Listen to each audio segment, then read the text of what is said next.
YouTube, what the crap's going on? HeirofCarthage back in Total War Warhammer. It's been a week of stunty challenge, and it was fun. I've got the summary video out. Well, I say that. So I recorded some videos, and the microphone was off, which was brilliant, and I had to delete them, so that's why I'm delayed getting stuff up today, but I should be back onto a normal schedule this week because I'm back from my work travel. But yeah, so Chaos was the faction. I put a vote up on Twitter. Chaos won the vote, so they are the new week-long challenge, and this is going to be where we start that out. Just to give you a quick overview of Chaos, they do have a decent smattering of lords available to them, though some are definitely better than others. Sigvald, the not-so-magnificent, and these sorcerers tend to not be a good choice. Chaos Lord is always a solid choice because of the healing potion. Kolek, because he's a melee monster. You know, the Everwatcher here, if he had like a good Lore of Magic, something like Fire, that might be interesting. Lore of Metal's pretty crap, but he himself is decent. And then you got Archaon, who I've not found a ton of use for, but we'll give it a shot. As far as heroes go, again, their sorcerers are nice to have. Death and Metal, though, are... get it? Death Metal? Death Metal Sorcery. There you go. So, yeah, the Fire Sorcerer is going to be the most common and most useful one, in my opinion. Exalted Hero is a decent melee hero. Would actually be a good one if he had a healing potion, but does not. And if we look at infantry, Chaos has great infantry, and they have a pretty decent variety of infantry. Their struggle is the cost of this infantry. So in a campaign, you won't find yourself struggling in an infantry standpoint, but in multiplayer you will, just because they don't cost-effectively trade against some other infantry in the game. So you have to be aware of how you use them. They have everything from the damage-dealing Forsaken, the cheaper Chaos Marauders, to Chaos Warriors with great weapons and other things that can do a lot of damage, all the way up to the Chosen. Cavalry, they have two chariot options, which we'll talk about chariots later this week. But the thing is Chaos Cavalry has been made cheaper in the later patches. It's still overpriced for the most part. Well, I say that. Chaos Knights are probably not overpriced. Chaos Knights with Lances, the only reason why I would still feel like they're not a great bargain is just because they don't have an anti-large functionality, which means that Chaos struggles to defeat the cavalry of other factions unless they have infantry support.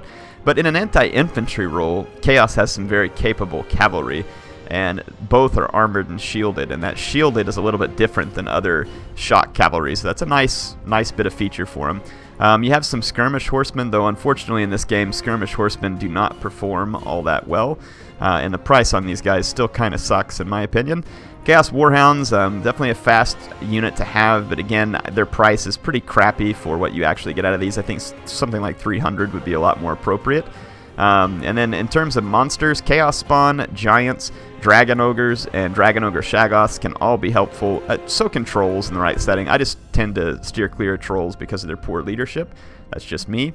But they do have regeneration. And then you got a Hell Cannon for your long-range component. So Chaos, in my opinion, has a couple of tools that make me lean towards them as being a slightly better faction in multiplayer than the Dwarfs.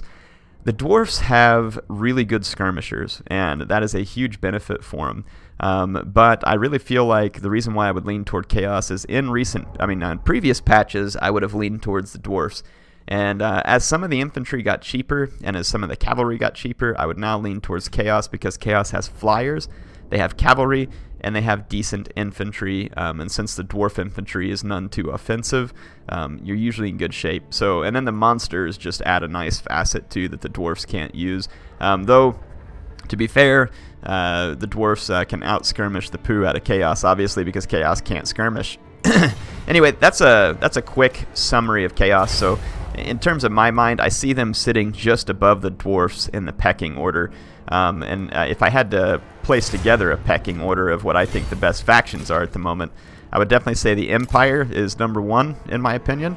I'd put the Vampires in a close second. In terms of third, I'd probably actually go with Bretonnia. Or Greenskins. I'd put the Greenskins in third.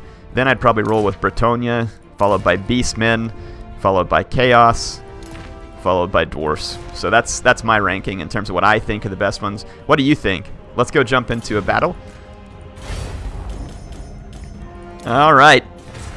So this was the first battle of the week. I decided to bring the Everwatcher, or in this case, the Patchy. Ha!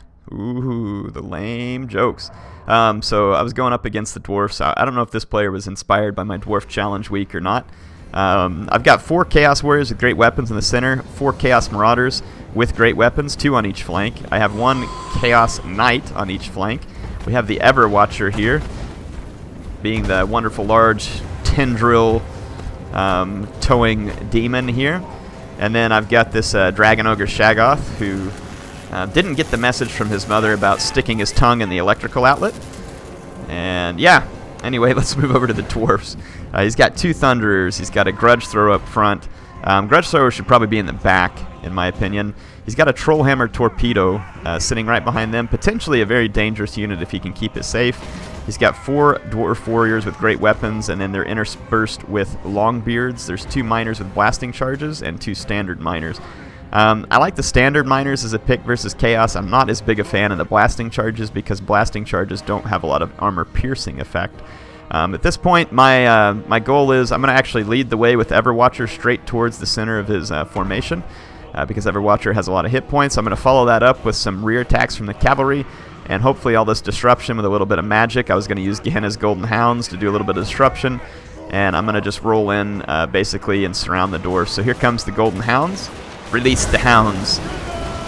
Not going to be very impressive, but again, it was just meant to be a bit of disruption in his lines as I charged forward. And in that regard, the Golden Hounds managed to cause a slight bit of disruption. It's really not a bad Vortex spell. It's not like overwhelming, but it does the job fairly nice. You can see that his guns only got a few shots on this Chaos Warrior.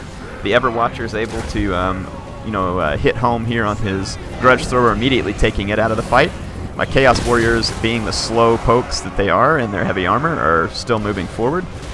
Here comes some cavalry action over there. I charged a unit from behind. Here I'm going to smash through a Longbeard because it wasn't braced, and I'm going to easily get to his skirmishers. So not bracing your dwarf infantry will result in your skirmishers getting hit.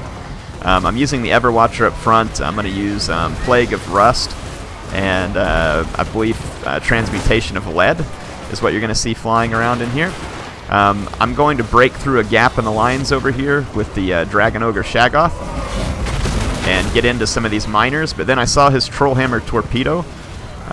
It is back here trying to get retreated into position to fire, so I pulled my Dragon Ogre through, and this is why the Trollhammer Torpedo is such a risk. The very unit that it was brought to kill, or potentially one of the units it was brought to kill, can easily break through the dwarf lines and get to it. Same thing with the Thunderers here. They're going to get hammered, or in this case axed a couple of questions. Everwatcher is getting beat up by a combination of Runesmith and Thorgrim. He's a pretty decent melee unit, but I find him better against infantry blobs than I do other lords. Here comes some Chaos Knights, bringing a nice flaming charge in. Chaos Knights are one of the cooler looking units in the games, honestly. Chaos has some pretty wicked looking units. So yeah, the dwarfs got surrounded. My Chaos Warriors with great weapons are easily beasting out the infantry that he's bought here, and my Marauders with great weapons are going to trade very cost effectively with a lot of dwarf units. So for me, it's a great engagement. His Thunderers are a non-issue. His Trollhammer Torpedoes got loose again, but the Everwatcher is quick to get on top of them. Again, these large units with high mass are very, very hard for the dwarfs to slow down, and that's one of the reasons why last week I never really suggested using the Trollhammer Torpedoes, even though a lot of other people did. I just did not see them live long enough to typically pay off. See, these guys have already lost 7 units out of their numbers, and here comes yet another charge. Every time they get reformed to try and fire, they're getting pelted by one of my Chaos units and pretty easily destroyed. They can also be easily destroyed by skirmishers. So at this point, you can kind of see the battle wrapping up here. The Everwatcher and some Knights and the Shaggoth are all ganged up on Thorgrim and the Runesmith, and going to try and shut this down, though I get Everwatcher out of the fight because he was getting a little bit weak. This is a fight the Dragon Ogre's okay with, though. And then I'm just using my Chaos Knights to help seal the deal here, support the Dragon Ogre, because these guys have a big, nice stats versus infantry, and that's pretty much all the dwarves can field.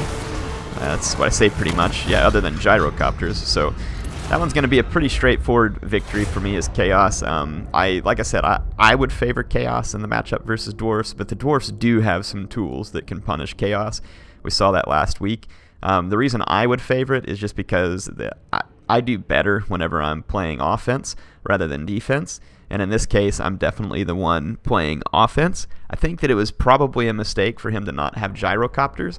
My build here would have certainly been weak to gyrocopters because I did not have any anti-air capabilities. Gyrocopters could have operated with complete impunity.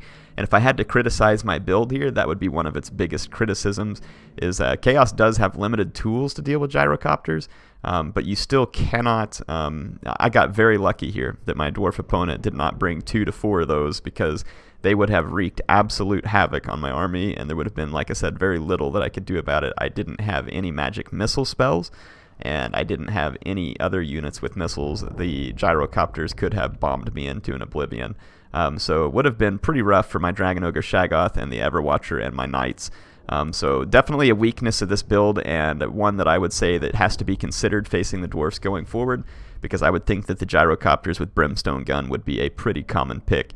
Anyway, what do you all think? Kicking off Chaos Week, what kind of units do you like with Chaos? What kind of weaknesses do you think they have? Now is the time to start hitting the comments. Let's get the discussion started. Sorry this video is late. Like I said, I was just getting back in from traveling and had some microphone issues, which obviously are corrected if you're hearing me here. Hope you're enjoying this. I'm very much looking forward to Chaos Week. I love making these videos for you all. You are awesome viewers. The discussion from last week was fantastic. Looking forward to carrying it into other factions. Appreciate you, and like I said, hope you guys are liking this, and if you're subscribed or anything else, definitely appreciate the support. I will keep the videos coming. Appreciate MSI for sponsoring the build that allowed me to record this. HeirofCarthage signing out from Chaos Battle number 1, and I will see you back with many more this week.